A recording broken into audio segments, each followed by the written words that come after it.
how's it going? This is Mike from M&R Automotive. Today we have the Ram 2500, the new generation, and we're installing a 30-inch light bar right in between the bottom brow of the grille as well as the front bumper. It looks very sleek, offers a lot of power, and the customer is going to be extremely happy.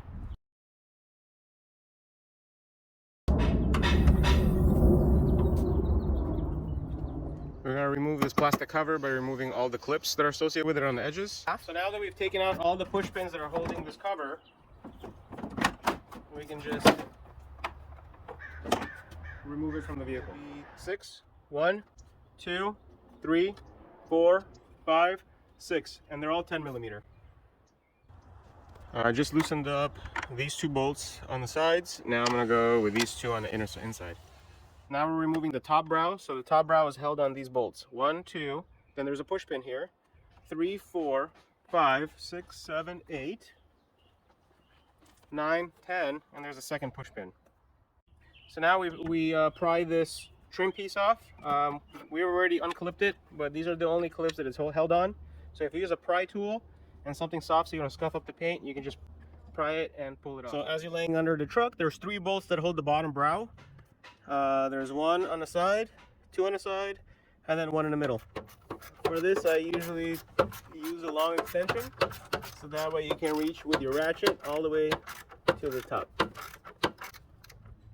So now that we loosened the 3 bottom bolts from the previous step, we can just pull this out. It's all held on clips, so don't be afraid to kind of give it a little tug, and it should all clip out.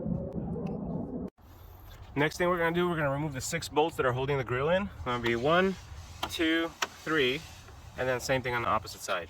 Now that we took all the bottom bolts out and everything on top, we can go ahead and pull the grill out. I usually like to get it from the bottom and lift up a little bit. The only modification we did on this install was trim this rubber piece, so that way the light bar sits directly on this metal frame, and that's going to be the leveling aspect of it. So this was sticking up a little bit, so we just shaved this down a little bit. You can do it with a utility knife or a blade. It gets a little thicker, kind of like plastic material towards the end, so it doesn't interfere with the light bar. So just this corner. All right, so on this side, on the driver's side, you can see the trimming that we did in the rubber piece on the side. We're going to loosen this bolt just so that way we can squeeze our bracket through it. The bolt does not need to be removed all the way. So I just back it out enough. The bracket is about 1/8 of an inch. Slide it in. Press on it so that way it goes all the way towards that rail.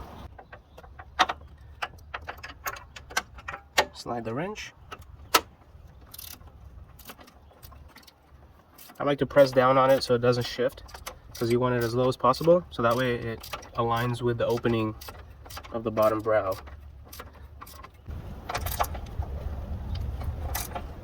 Excellent. We loosened up this particular bolt without taking it out, because we just have a cutout where it'll slide in.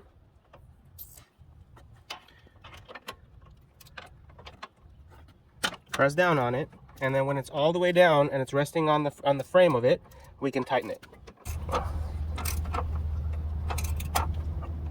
Perfect. Now that we got the brackets installed, we're going to go ahead and install the light bar. Notice that the wiring, I fed through this hole, so that way we can wire it towards the side of the battery.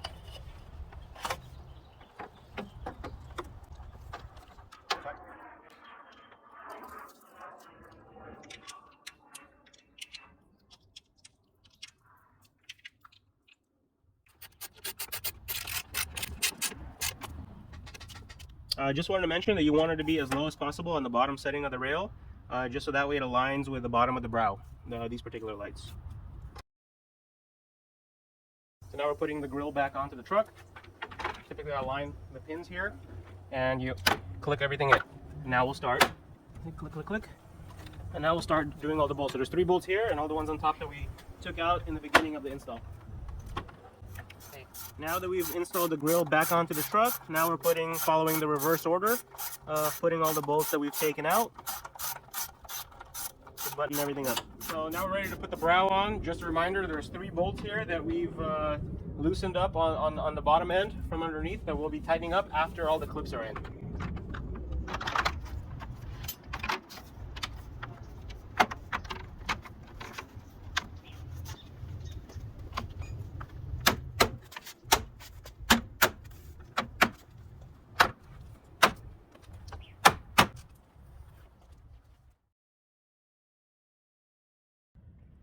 Now that we installed the brow back on, now let's retighten those 3 bolts from the bottom of the vehicle in order to get it. Now I'm putting these back on.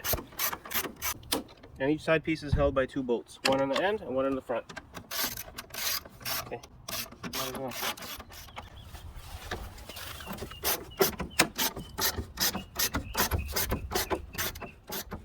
So now we're putting the covers back on, and don't forget to do this on the other side. There's 2 bolts that we reinstalled, and then these clips have to align with the holes.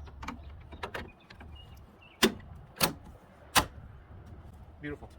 So now we're doing the same thing on the passenger side. We reinstalled those 2 bolts, aligning all the pins, and now we're putting the brow back on the top version, and we're going to reinstall all the bolts that came with it.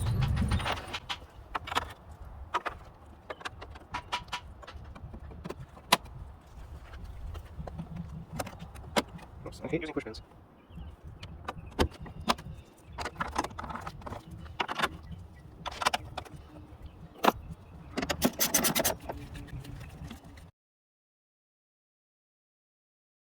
Now that we did all the front facing bolts, now we're going to do the 4 that are holding it to the radiator support.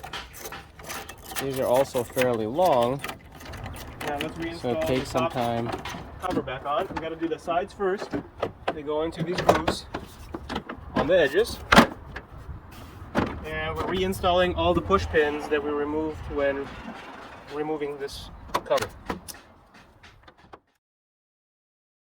Of 1, 2, 3, 4, 5, 6, 7, 8, 9, 10, 11, 12, and there is 2 on the back, so there's a total of 14 push pins. And once all the push pins are in, you're done with the installation of the product. Now it's time for wiring.